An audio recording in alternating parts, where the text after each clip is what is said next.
आंख बंद करके अंधभक्ति वाली बात नहीं करते। कौन है वो लोग और कितनी है उनकी सच्चाई?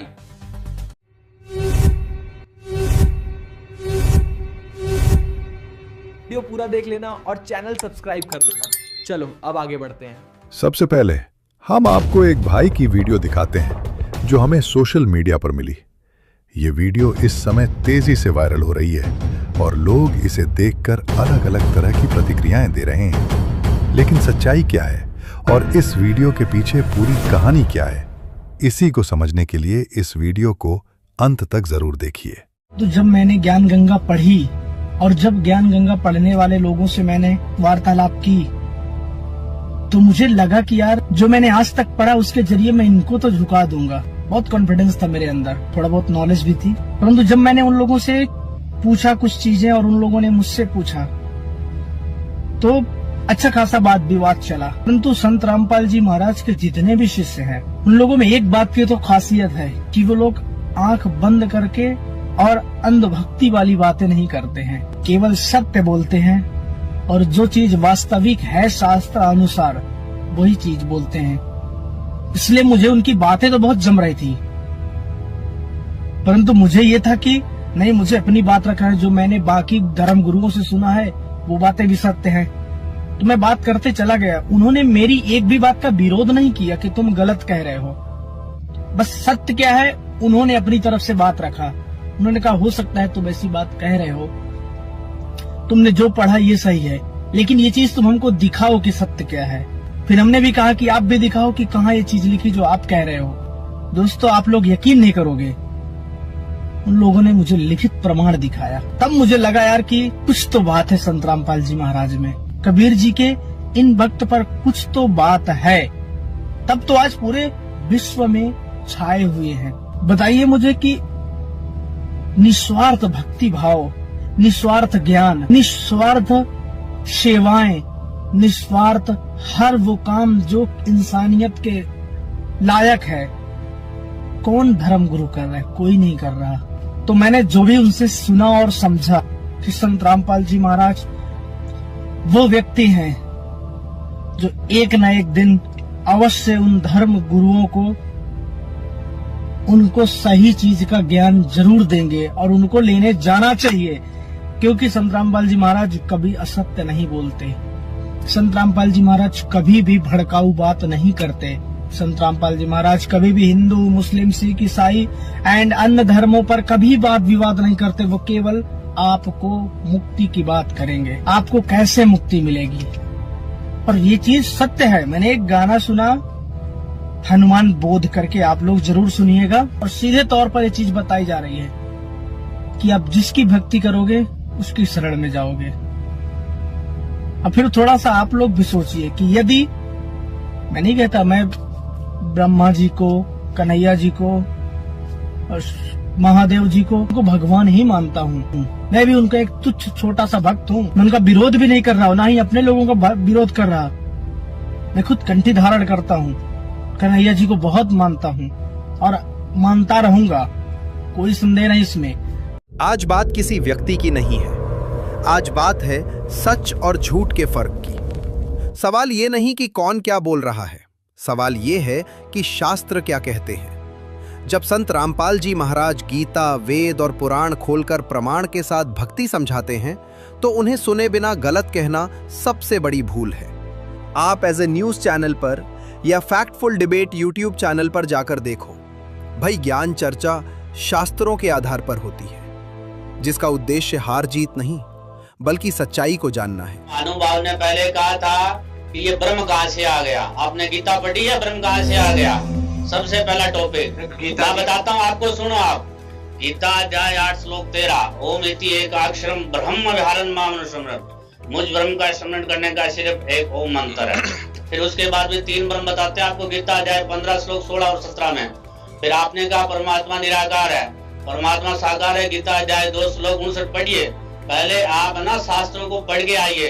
गीता में तीनों देवों का कहीं भी जिक्र नहीं है, ब्रह्मा विष्णु महेश का। सुनते जाइए आप, वेदों में कहीं पे भी ब्रह्मा विष्णु महेश का जिक्र नहीं है। कबीर साहब ने जिस राम के सुमिरन का कहा, राम एक पद है, परमात्मा का पद का नाम भी राम है। जैसे गीता अध्याय 7 श्लोक 18 में वासुदेव पदवी कहा गया है, बहु नाम जन्मान मानते ज्ञानवान मां प्रभजे वासुदेव स्वरमिति स्वयं आत्मा शु दुर्लभ है। यहाँ परमात्मा का उपमात्मक पदवी नाम वासुदेव भी है। परमात्मा का नाम राम कहा गया है, न कि दशरथ पुत्र राम को कहा गया है। आप अभी तक दशरथ पुत्र राम अटके बैठे हैं। आप हर बार जहाँ चर्चा में अटकते हैं वहाँ टॉपिक चेंज कर देते हैं। आप पहले घर से अपने शास्त्र पढ़ के आइए, शास्त्र पढ़ के आने के बाद में आप चर्चा कीजिए। आपको शास्त्रों का क्या ज्ञान नहीं है। हमारे धर्मगुरु का खंडन कर रहे हो, इसका मतलब एक मैं ये बोल रहा हूँ, इस क्वेश्चन इसका प्रमाण ले लीजिए।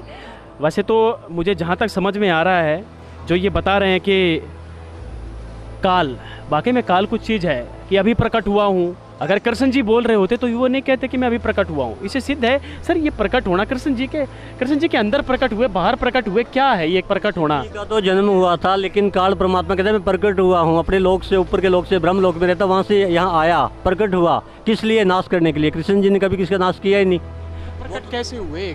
अंदर घुसे कृष्ण जी के या ऊपर बैठे, कैसे प्रकट हुए? मतलब श्रीमद् भगवद गीता का जो अध्याय नंबर 11 श्लोक नंबर 32 में वो ये खुद कह रहे हैं कि मैं बड़ा हुआ काल हूँ और प्रवृत्त हुआ हूँ और श्री कृष्ण जी के शरीर में प्रवेश हुआ हूँ, जिससे कि सर्व व्यक्तियों का नाश करूँगा। तो युद्ध ना भी करना चाहेगा तब भी उन सर्वव्यापी व्यक्तियों का नाश होगा। अब आप खुद सोच लीजिए। अब और आप ये कह रहे हो ना कि वो रूप हजार भुजाओं वाले। पूरी ज्ञान चर्चा देखने के लिए फैक्टफुल डिबेट और ऐसे न्यूज चैनल पर विजिट कीजिए। सच्चाई को जानना बहुत जरूरी है। बरसों से भक्ति के नाम पर समाज को भ्रम में रखा गया, उल्टी साधना सिखाई गई। लेकिन संत रामपाल जी महाराज शास्त्रों से वही सत्य बताते हैं जो छुपाया जाता रहे। सच यही है कि परमात्मा का वास्तविक ज्ञान हर कोई नहीं दे सकता। ये ज्ञान वही बता सकता है जिस पर परमात्मा की कृपा हो। और यही कारण है कि संत रामपाल जी महाराज का ज्ञान शास्त्रों से सिद्ध होता है। आज जरूरत अंधविश्वास की नहीं, जरूरत है शास्त्र समझने की।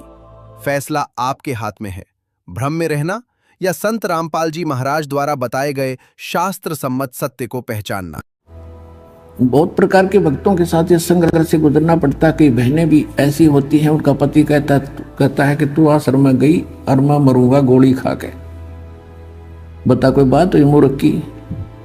भाई तुझे क्या बाधा है, क्या दिक्कत लगती है इसके वहां जाने में? कम से कम आप साथ आओ, नाम बेशक ना लो, आप साथ आओ और देखो यहाँ के वातावरण को। अच्छा लगे तो आगे आप भी आओ और उनको भी आने दो। नहीं, उस बेटी को बच्ची को रोक के पाप का भागी बनता है व्यक्ति, उसके बाधक बनकर।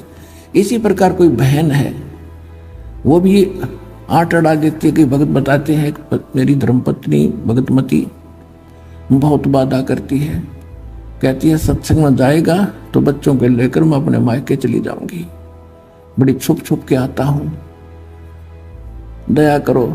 तो ये इस तरह की बाधाएं काल ने पैदा कर रखी है कि भक्ति ना करे और कितना धक्के खा ले और कुछ भी अच्छा बुरा करे, कोई नहीं कहेगा क्यों कर रहा है। तो उसके लिए कहते हैं लोक लाज मर्याद जगत की, और कहते हैं तरण जो तोड़ बगावे जब कोई राम भगत गत पावे। लोक लाज ना कीजिए निर्भय हो रही है, और ये मन संतों दीजिए तो गोविंद पाइए। कहते हैं अब जैसे मीराबाई को भी यही इन्हीं बाधाओं का सामना करना पड़ा था, लेकिन तोड़गी सब जंजीरों को।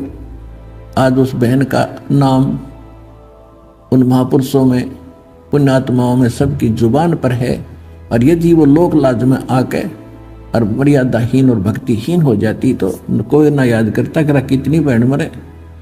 और जब तक ये पृथ्वी रहेगी मीराबाई का नाम रोशन रहेगा, क्योंकि उसने लोक लाज तोड़ के भगवान, संसार छोड़ के भगवान से उससे जुड़ी और उसको तन मन धन से निभाया।